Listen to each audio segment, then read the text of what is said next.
Hola, mi nombre es Criseda Santos Guevara y les presento mi novela La Reinita Pop no ha muerto aquí en el blog del autor.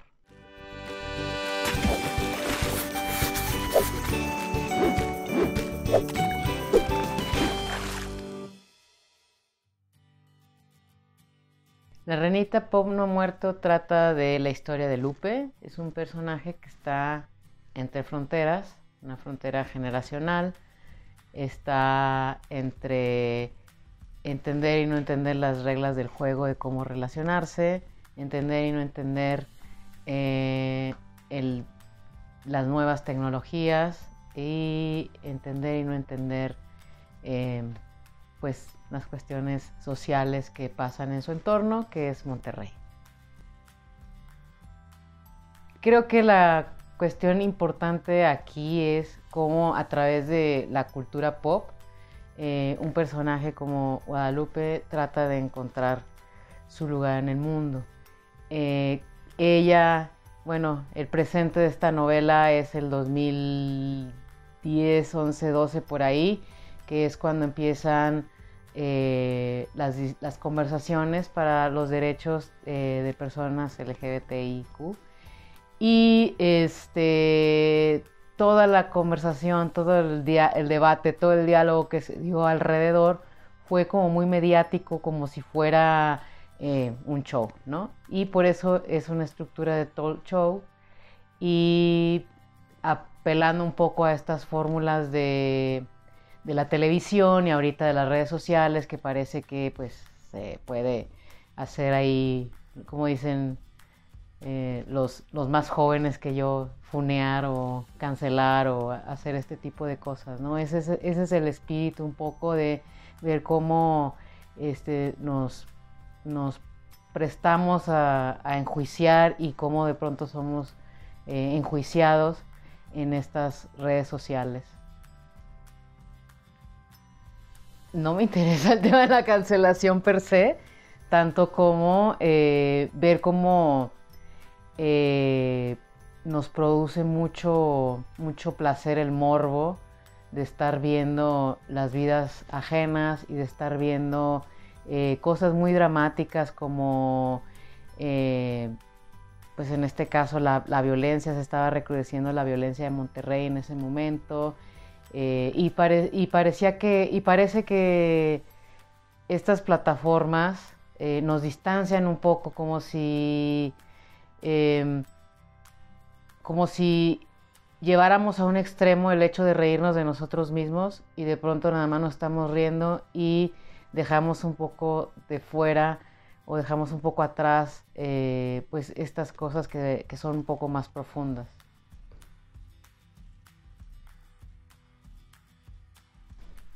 Creo que es una conversación que tenemos pendiente en el país y en el mundo.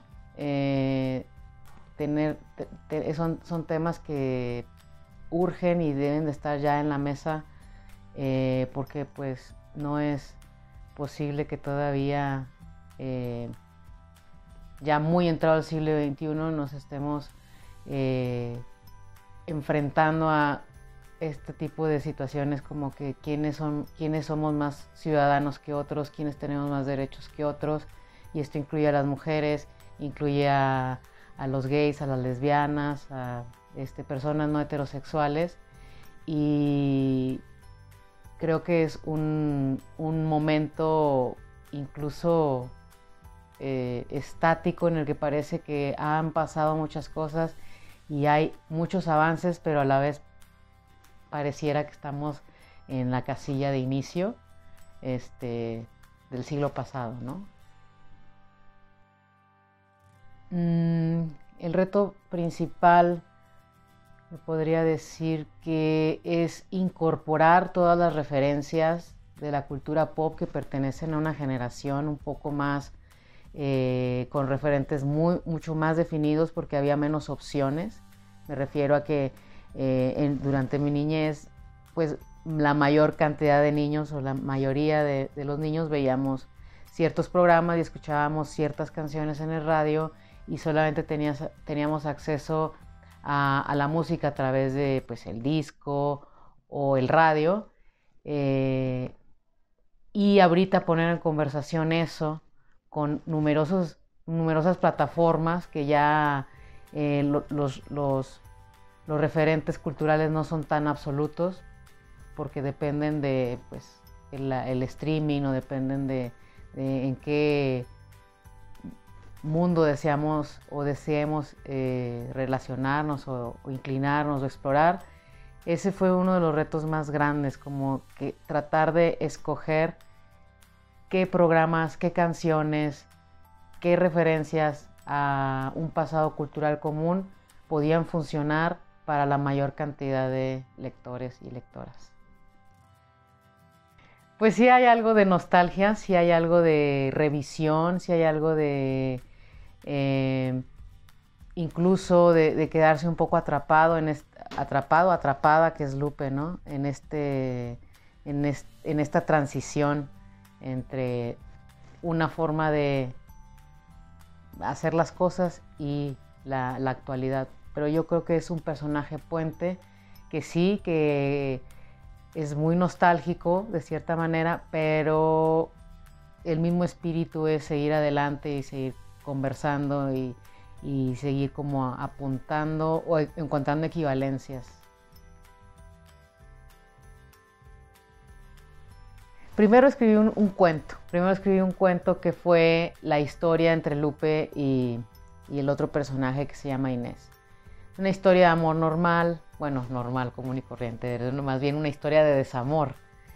Y no tenía la intención de que fuera dramática, tenía la intención de que fuera más juguetona, que sí, no era era una historia de desamor, pero se estaba un poco burlando de sí misma este personaje. Cuando yo escribí este cuento, fui a un encuentro de escritores donde la mayor parte de lo que más se leyó, digamos, fueron historias referentes a la violencia que recién se estaba manifestando en Monterrey, recrudeciendo en Monterrey. Esto era en el 2012. Entonces estábamos en un año muy difícil con la violencia relacionada al narcotráfico. Y se me acercan personas del público y me dicen qué refrescante es escuchar una historia diferente y que nos hizo reír, ¿no? En este momento en que todos estamos llorando. Y dije, bueno, creo que lo que le falta a este cuento es el contexto. Y el contexto es Monterrey que se estaba enfrentando a una situación de violencia muy cruda. Entonces, ese fue el parteaguas o el detonador, y después pues se fue convirtiendo de cuento a novela para poderle poner estos elementos que contextualizaran más la historia. Yo creo, o es una de mis estrategias como escritora, creo que el humor, el sentido del humor, hacer reír, además de que es difícil, creo que es una herramienta muy importante, muy interesante para hablar de estos temas que de alguna manera pueden ser dolorosos o necesitamos revisarlos a profundidad. Me refiero a temas como la discriminación, la violencia, la desigualdad económica, la voracidad de las empresas para acabar con los recursos naturales. La clase política pobre que tenemos no solo en Monterrey, en el país.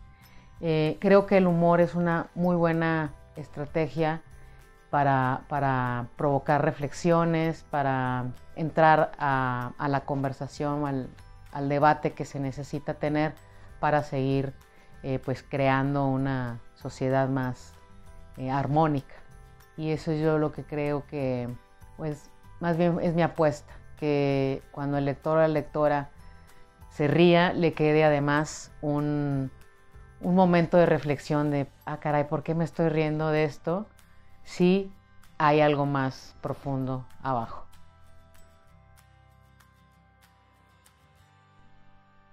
Es una pregunta, bueno, creo que el humor es difícil de lograr. El humor en cualquier momento se te hace un chiste y entonces tendríamos nuevamente el mismo efecto, ¿no? El meme, el choteo de las redes sociales, que ya tenemos suficiente de eso, pero yo creo que la apuesta contraria a no reírnos un poco o no provocar un poco la reflexión a través del humor es difícil, es una propuesta difícil porque pues siempre está la delgada línea entre lograr un efecto contrario o el que queremos. Es una pregunta muy buena y muy interesante. Yo creo que el momento no solamente literario, no solo de la historia literaria, sino el momento del mundo es simplemente contar las historias desde los puntos de vista que deben de ser, ¿no? Entonces yo como escritora lesbiana de Monterrey creo necesario hacer esa propuesta, que se escuche esa versión, que se escuche ese punto de vista y nada, como inscribirnos un poco al discurso y a la tradición literaria y hablar de nuestras historias y hablar como hablamos nosotros.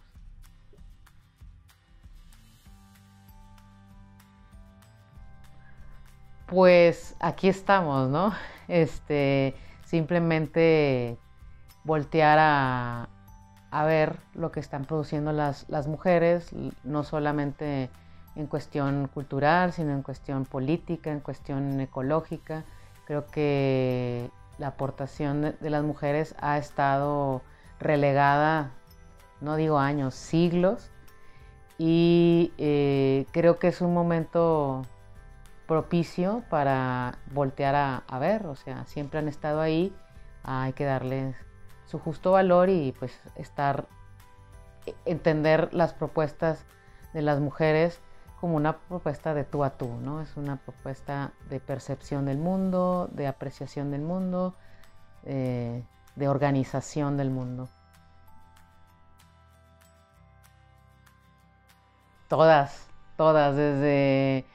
desde Sor Juana hasta la que está de moda ahorita. No me atrevo a decir quién está de moda ahorita, pero todas las escritoras que últimamente han estado sonando por ahí en las reseñas, en que han sacado libros, poesía, narrativa, todas. Creo que es una deuda histórica y tendríamos que empezar a leer desde bueno, yo digo Sor Juana porque es nuestra primera escritora mujer, hasta la más contemporánea, que no sé quién sea la más joven, pero hasta la más joven creo que tendríamos que actualizarnos.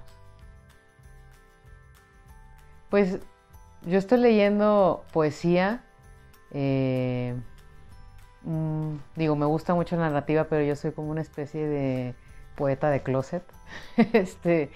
Y me gusta leer la poesía, sobre todo la poesía de las mujeres que tratan de dar un enfoque social, no solamente estético, sino que también hay algo, una aportación o una crítica política muy clara, ¿no?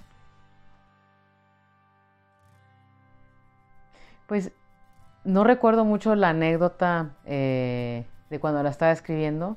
Lo que sí es que cuando la estábamos releyendo para la segunda edición y estábamos moviendo y cosas, dije, qué caray, si Lupe se hubiera dado un golpe en la cabeza y hubiera quedado en estado de coma en el 2013, que fue cuando la escribí esta historia, y se despierta ahorita, a lo mejor se maravillaría un poquito de lo veloz, que la velocidad, la inmediatez que tienen las redes sociales, pero diría, estoy viviendo el mundo tal cual lo dejé.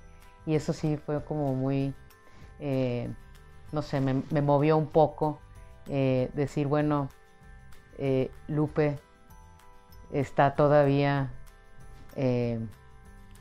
vigente, pero no creo que sea un mérito del personaje ni de la novela. Creo que es un desacierto de nosotros como sociedad, ¿no?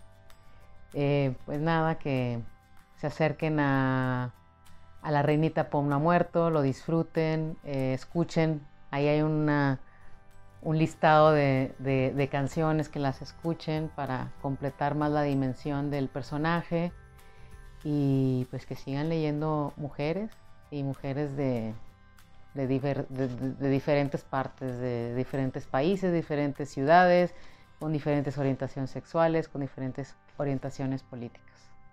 No se olviden de buscar La Reinita Pom no ha muerto en librerías y formatos digitales.